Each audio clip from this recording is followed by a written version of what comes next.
Hello, my lovely friends, and welcome back to Maple Meadows. And as you should know, if you watched Rob's episode, is that he built the start to Gondwana land, which is something that I didn't know when he asked me to add this little backdrop to his ship. All I knew was he wanted it to look have an Indiana Jonesy kind of feel to it. So of course I thought we need a temple situation. If there's no temple or anything man-made, then there's no reason for Indiana Jones to go here. So I added a temple, and that's the secret, hidden, long-lost entrance to an Egyptian structure. Okay, so this is what he gave me, and I loved getting this because that meant that I had a theme. Before, all I knew was Indiana Jones, and that was weird. But this made sense. But now I had to finish what I started, and I was all of a sudden not feeling the tempo. But I had started it, so I had to finish it over here. We want to connect these two exhibits, make it feel for the guests as if they are inside of it. You know what I mean? Safe, but inside of it. So these two have to sort of communicate with each other. Okay, whatever. So because I didn't record this as a speed build, instead I decided to save different iterations. So now I'm going into the first one that I did, and I have no idea how far along it is. So let's find out. And so this is the first stage I sort of saved as like a go back situation.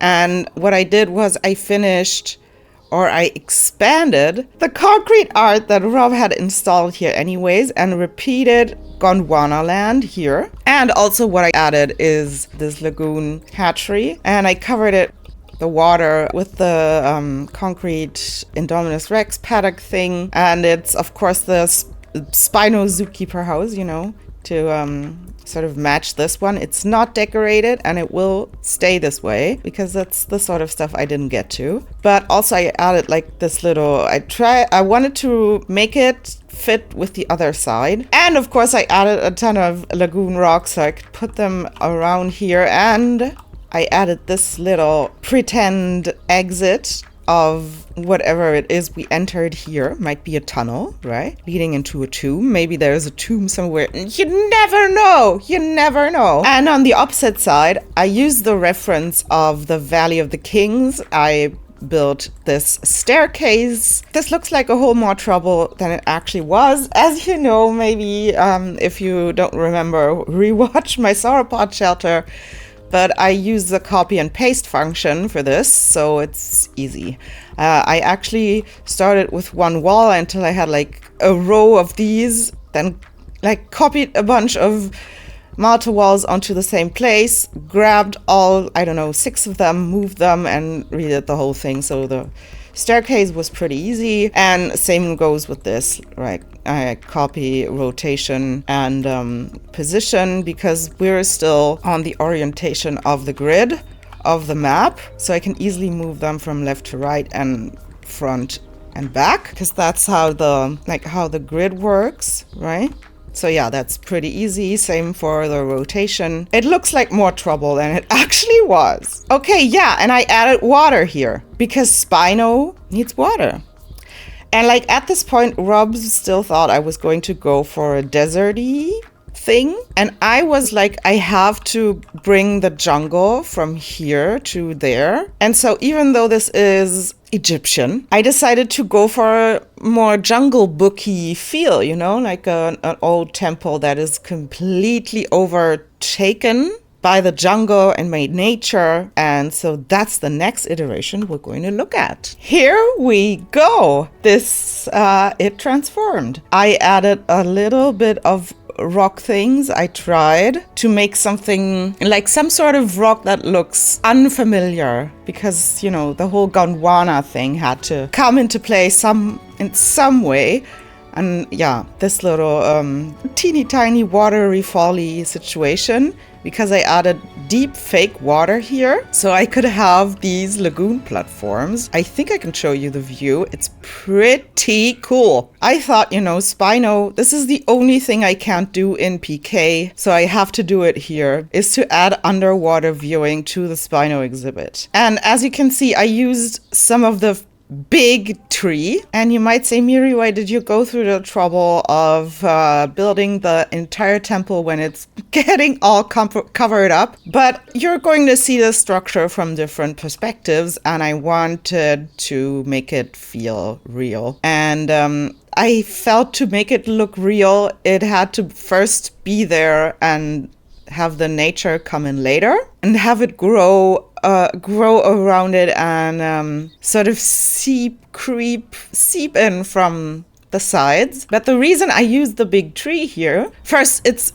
compared to all the other trees, it feels outlandish, fits pretty well with the Gondwana theme, but I discovered that it fit perfectly into this continuation of Rob's art that I did. It literally fits perfectly to like cover up this whole thing and make the shape of the art make some sense.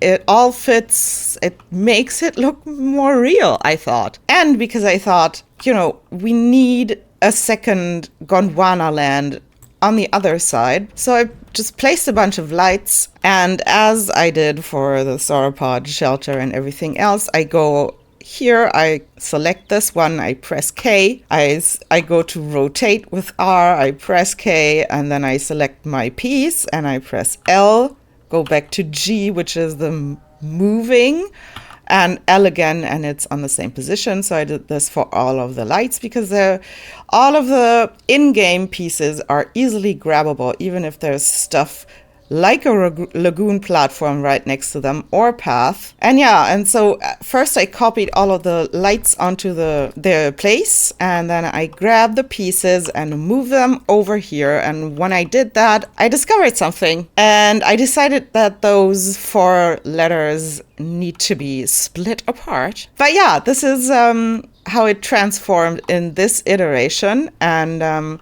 let's find out what happened next, because I don't remember. And oh, I see. I added more trees, first of all, in here, because I felt like it was weird that this tree all of a sudden played this big role in here. And it sort of became part of the brand because I combined it with the letters. And so I thought I had to put at least one into Rob's exhibit. And I felt like this piece right here is where you should start to feel like you're emerging into this jungle lost word situation. So we needed like this one right here. It does so much. Let me walk you through here so I can show you. I have the Spinos in here. Yeah, and I added plants and a fence down there. Oh, this is lucky. Okay, so yeah, get the idea. This is like you sort of get a glimpse through these concrete pillars. Oh, that's nice. Oh, that is nice. Thank you, Spino, for coming by. And you can look through these glass walls that I changed. I had more of the white stuff here, but I decided to just go with one and make it be like planted like Rob's art. Yeah, it's pretty neat. It's pretty nice. Hey there, Spino. Yeah, so this is how you would sort of, yeah, look into the exhibit, but there's one more viewing opportunity. And I really like this view, but it is going to get even better. But it's like right in front of here. I had to add this here. This was just too good because I felt like, yeah, okay, like this way the temple is really just in the far back. You will just basically just get glimpses of it. At this point, it wasn't even worth building it. So I had to put something closer to it, which I did. But I think I did more. Yeah, I added a ship and some kelp to sort of, you know, have the connection to Rob's exhibit again with the ship. But this viewing situation right here is going to change. And I'm a little sad that it will, because this is the clear water view I wanted to have here. And we're not getting it with the thing that I did in my next iteration, I think. Yep, it changed. Alas, this is the view you have through the water, which is kind of sad, but it's just better. I can live with the fact that the water is not see-through in exchange for what I got to build here. So as you can see, I added these these glass walls with a concrete footing, and of course elevation, the elevated walkway. I thought it was a good idea to repeat it. It just makes things feel more consistent, I think. Yeah, and I also dug down to create this viewing situation. This is something that Rob had left for me. He built it and thought it was cute, but he didn't know what to do with it. And I thought, I like it too. I have put it here from the beginning because I always felt like it belonged right here. So that's where it's going to stay. I tried something with, you know, sails and art. And I like I kind of like the result. It's meant to be viewed from this perspective, but it was one element too much. We have the concrete art thing going on. We have the wavy glass situation, right? And we have the ships. So three is enough. So I decided to toss this. And yeah, I added a tall tree right here. Oh yeah, and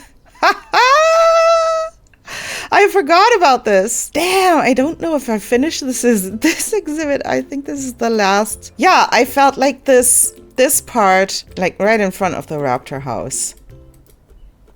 First of all, you need to be able. I had forest here, so the view onto the sauropod shelter was completely covered up, you know, for a surprise effect. But first of all, I thought you had to be able to read this before you're like standing right in front of it, because once you are, it will be trouble.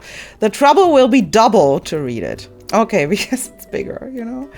And so I thought this was actually pretty good size for like a slow, small, medium species. And we decided on Amarga because it fits with the Gondwana and the sail theme. And I think this is the exhibit I gave it. So the view of this cute little cafe that I love, it has gotten even more cute and perfect.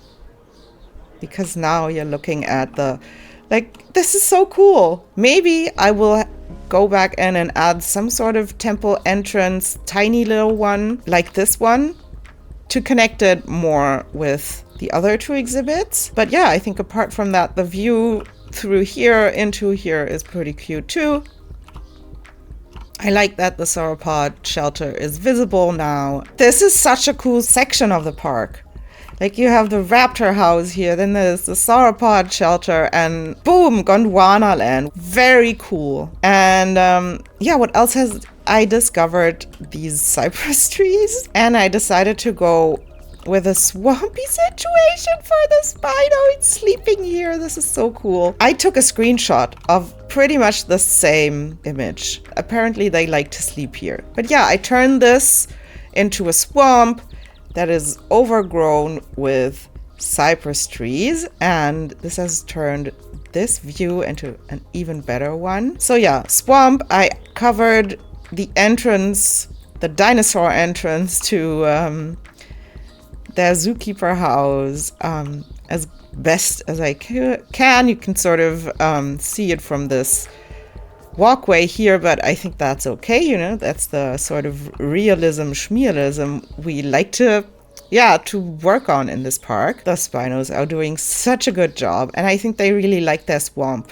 because it's the only place that has real water. So that's what changed. This is obviously the thing that took the longest, but let's check out what happened next. Oh, I see. That's what happened next. I did this whole thing. I started here and I added a staff section back here, and I added stairs again. Ooh. They have a hitbox. And I integrated Rob's fountain. I decided to get rid of the front row of those. And I added 2 other fountains. I started to use the white walls here a little bit more. And I added my art here. I think maybe I thought it could fit perhaps here. And I decided at one point, because I felt like I had to continue it because it had to connect to the font Gondwana land, to the name. It's connected here, and I wanted the same connection to sort of be established here too, because if you're coming from this direction the first time you see this, it is connected to the raptor house. But you could also like now see that this was just a lead up to Gondwana land. This is a little much. It is a little much. And also to just walk all this path along this thing that is in front of a cliff. I mean, sure, you can look at whatever is on this side, but it felt wrong. So I decided to add more glass on this side, and this is like the little worker section. This is how they can enter the exhibit on this side, and who knows what's happening inside of this room. Don't ask questions. Yeah, this door is going to be covered up. This is just sort of the concrete reinforcement of the, like, where the windows are going to stop. But yeah, I think this is the only thing. Yeah, this is the only thing I worked on. Yeah, so at least now you have the, like, the peek through situation again. And I really like that. But I had another idea. And I don't know if I was brave enough to try it out in the next iteration, but let's find out. Okay, I wasn't brave enough for this iteration. It took me 2 more save files to finally do this, get rid of these, and create like a tunnel-y situation. I put all of these rocks here, so it looks like you're going up this rocky situation, and it's made of these the animal tunnels, so the Spinos can walk through there, and I tested it. They can, like in the final version, they can. And of course I had to add waterfalls, but they're kind of hidden away. They're almost not visible unless you stand like right here and look through here, and that's kind of cool. But yes, I did it. I used these teeny tiny lamps, lights, to write Spinoasis. And since it's an oasis, I had to put a ton of plants right here. Oh, there's a viewing log right here. This is not its final position. And this piece right here will play a very important role in what I did next, which is this. Its final iteration. I added a ton of vegetation to have it be really overgrown. And I added a little window right here, but I'm going to show you this on foot. I added the big tree inside of the fountain and vegetation around it, another arch, and even more arches here for the Spinos to walk through. Very overgrown, very lush. And I had to make my own stone arch. I love stone arches. Like, I don't know if you guys saw this or remembered this, but Rob built a community park and he asked me what I wanted. And I said I wanted a desert exhibit with a rock arch. And that's the first thing I built when I got into PK was a rock arch. And I realized that I haven't built a rock arch modded in Jurassic World Evolution 2. So this was probably maybe my last possibility to do so. So I had to, and I did. And I tried to make it look like that. It looks outlandish and freakish, and those are bad words. I wanted it to look alien, weird, Not from this world, because Gondwana land is so, no one knows I don't know what it looked like. But let me take you around this exhibit on foot. And we start right here. Like right here is the Ceratopsian house. Awesome section, really. It's pretty cool. And yeah, I want to take us through here. And so we can take a first look at what is inside here. I pretty much covered up the temple. So you still have some things to uncover. But I love that you can see the Spinos from here. Nice, nice, nice. I kept this tree, but I moved this one, and I think it's okay. But I love it. I love how this tree sort of immediately does the job of getting the jungle and yeah, what's going on inside of the exhibit to the inside or the outside of the exhibit and the inside of the guest section. Oh, that's a nice view. Awesome. And I did my best to cover up the viewing dome. Just, you know, have it peek through so you know that there's something there that you want to go to. This is where you can enter the Urano ship viewing thing. And if you continue along this path and go to the left, we have the entrance to one of my favorite views in this park, to be honest. Oh no, the tree. There we go. Oh, there's a Spino. There's a star. This is where they are. I like this a lot. It feels really cozy and somehow safe. You know what I mean? Or is this just me? Oh, there she comes.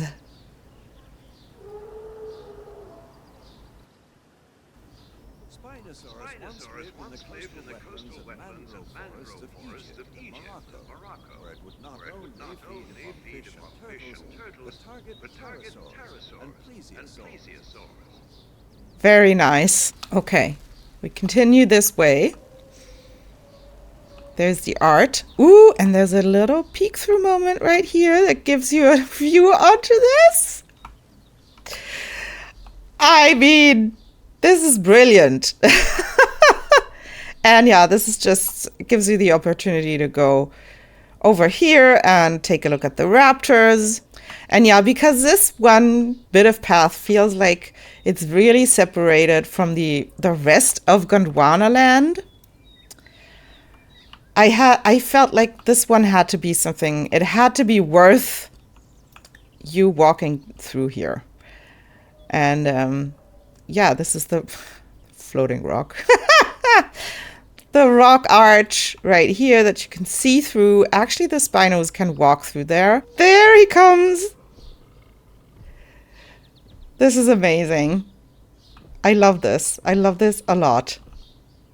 This is the restricted area. And we are going to walk down the stairs. These trees, so cool. They do so much. To the Spinoasis. Can we spot him walk out of here? Yes! That is kind of cool. I made the water depth so that they are always like their fin, their sail and their face, their eyes and their noses are always above water, so it looks like a crocodile, So, you know, if you look from above water and pretend they could be swimming. Oh, here they come. Here they come. See? Oh my God. And I also made sure that the Spinos could walk through here, and it's pretty cool when they do. Are you going through the tunnels? Come on up here. It is. Oh my God, that's cool. Hey there. Yeah. You can walk through there. Oh my God, that is creepy as hell. My goodness, you're big. It decided to not go through. Well, never mind. Let me take you into the log. Here we go. Because I felt like you should at least get a faraway view onto these waterfalls from here. So I added this log, as you saw, like very high up And I felt like that's kind of high enough for the Spinos to maybe not even realize it. There's people here, so maybe they feel like almost safe from view in this area. And you also get like a glimpse onto what's happening here, which is kind of cool. But you know, the rock arches are hidden,